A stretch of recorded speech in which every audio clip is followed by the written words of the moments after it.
Friend कैसे हो? अच्छे होंगे, उम्मीद होंगे अच्छे होंगे, मस्त होंगे। आप लोग को बहुत प्यारा सा छठी मैया का दोनों बहनें सुनाने जा रहे हैं। आप लोग फुल वॉच करके देखिएगा।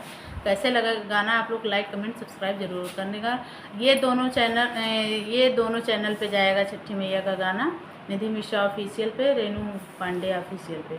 आप लोग चलो सुनाते हैं, सुनना।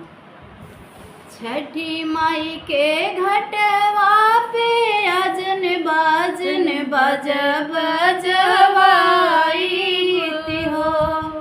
छठी माई के घटवा पे अजन बाजन बजब बजवाई हो। गोदिया में ली माई बलकवा छठिया घाट गोदिया में दी माई बलकवा छठिया घाट आई हो।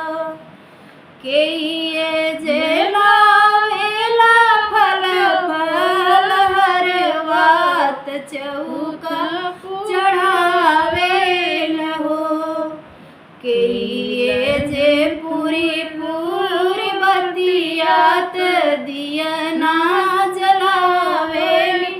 छठी माई बोलावेली हो।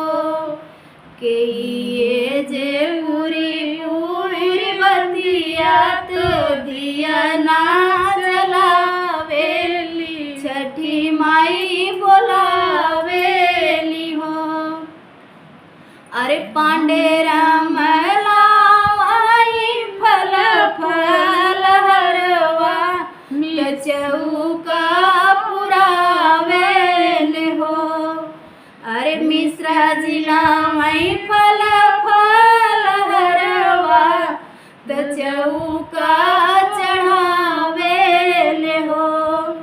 अरे रेणु देई पूरी पूरी बतिया दिया ना जलावेली माई के मनावेली हो।